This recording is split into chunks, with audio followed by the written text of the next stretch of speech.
나는 어떠한 선택을 할 것인가? 내가 중심이 되는 선택을 할 것인가? 하느님의 보다 큰 영광을 위한 선택을 할 것인가? 선택은 우리가 하는 것이고 그 선택의 결과는 하느님께서 주시는 겁니다.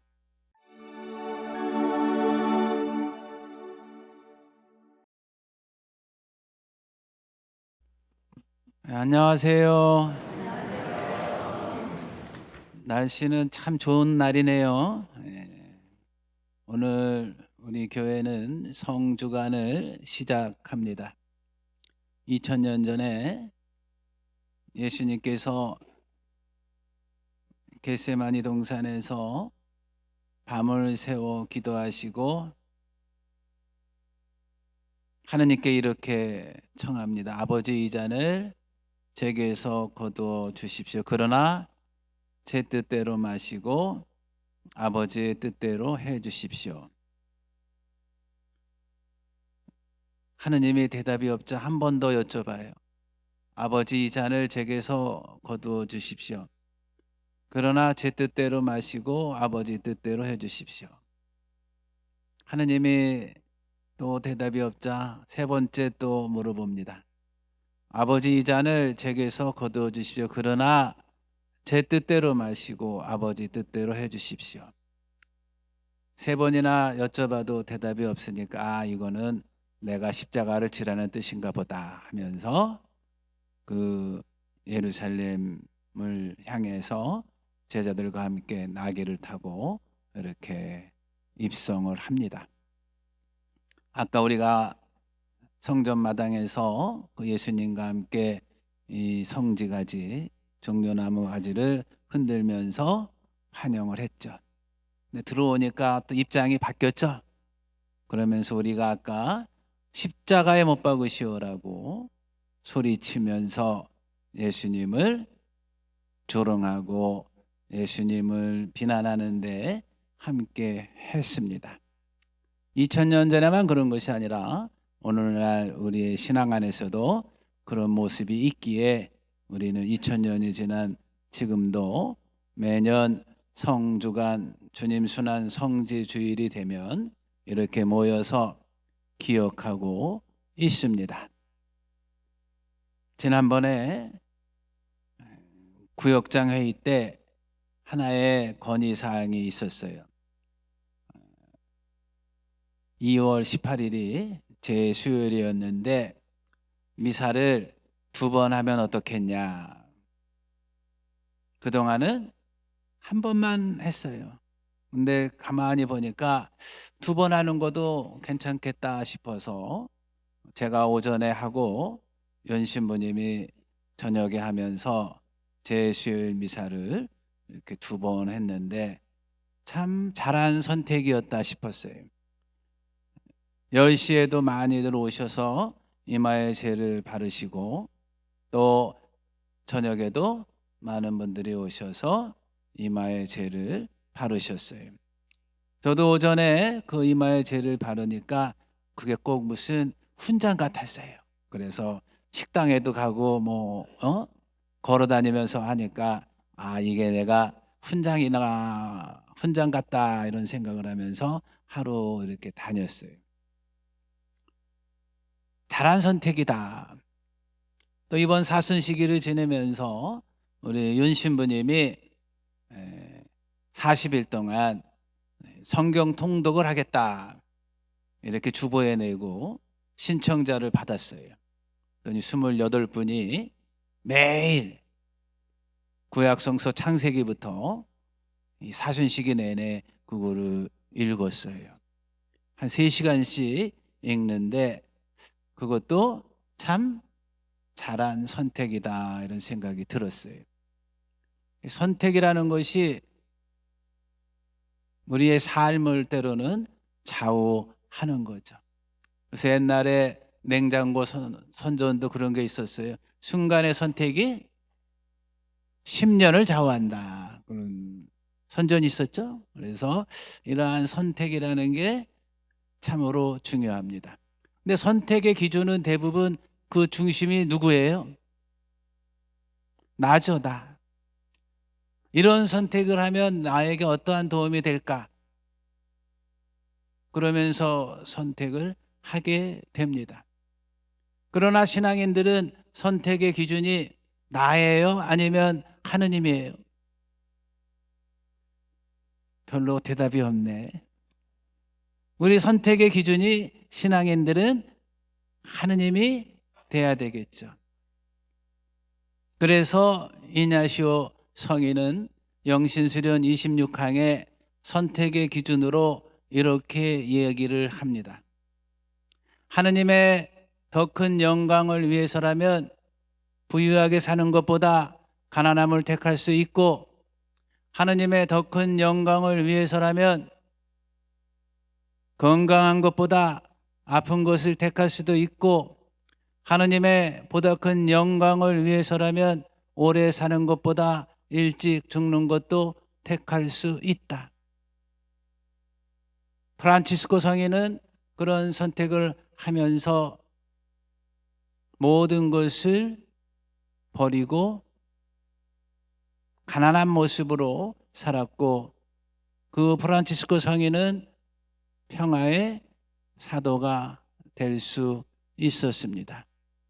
우리 김대건 안드레아 신부님도 조선 정부에서 배교하면 집도 주고 벼슬도 주고 여자도 준다 이렇게 했는데, 김대건 안드레아 신부님도 순교를 선택하고, 우리 한국의 1번 김대건 안드레아 신부님은 순교의 영광을 받아들였고, 저희들이 존경하고 사랑하는 성인이 될 수 있었어요.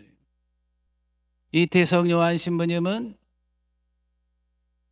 복음을 전하기 위해서 멀리 아프리카 수단에 가서 건강을 잃었지만 그분이 뿌린 씨앗이 열매를 맺어서 많은 학생들이 의사가 되었고, 또 복음을 전하는 사도가 될 수 있었습니다. 선택의 기준이, 세상 사람들은 그 중심이 나 자신이고 그 기준의 핵심은 명예와 성공과 권력이라면, 우리 신앙인들의 선택의 기준은 하느님의 보다 큰 영광이 돼야 되지 않을까? 성서는 바로 그런 선택을 했던 사람들을 우리에게 소개해 주고 있어요. 다른 사람들은 다 흥청망청 놀고 먹고 세상의 뜻을 따르며 살았을 때, 노아는 홀로 구원의 방주를 만들었고, 그 구원의 방주가 새로운 세상을 열 수 있는 희망이 될 수 있었어요.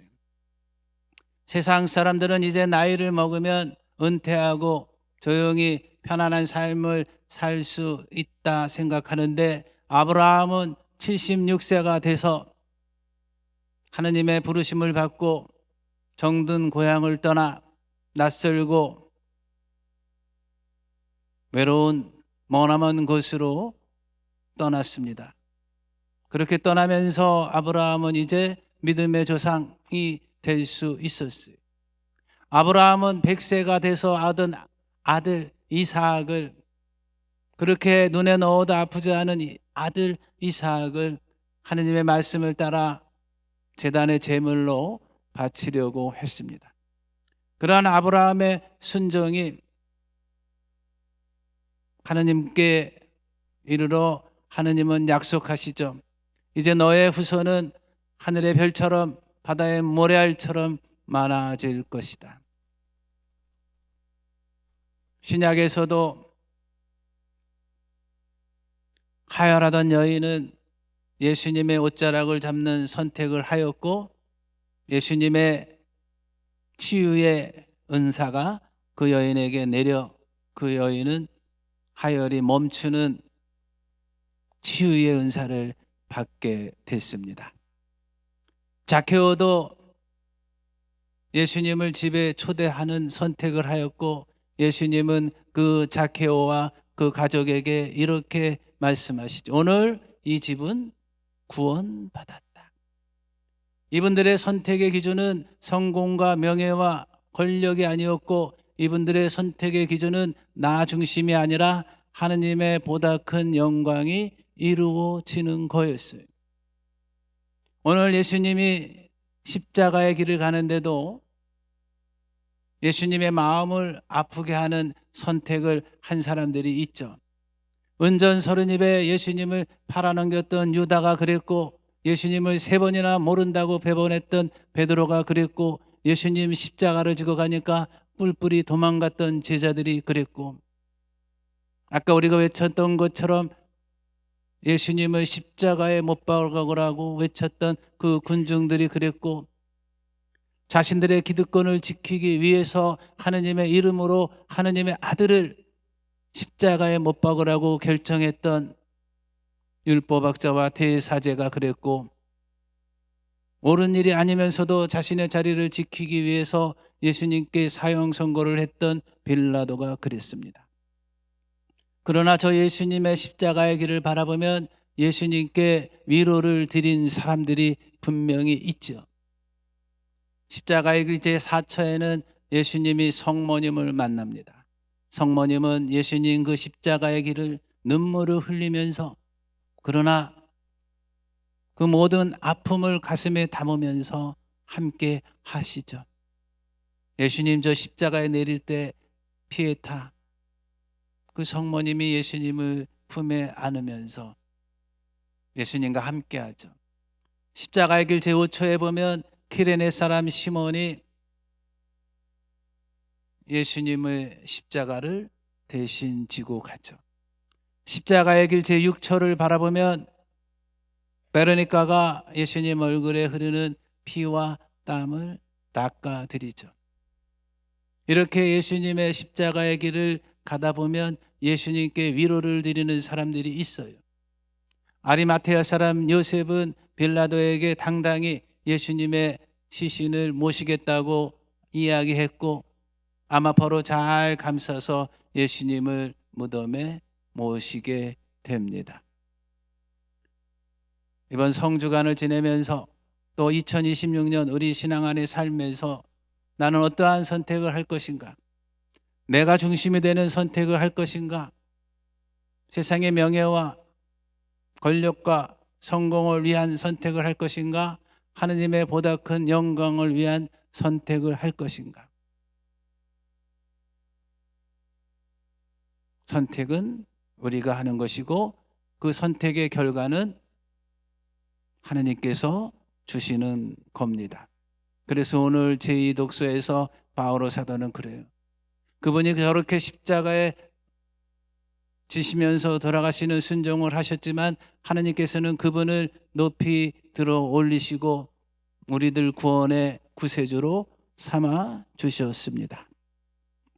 잠시 묵상하자.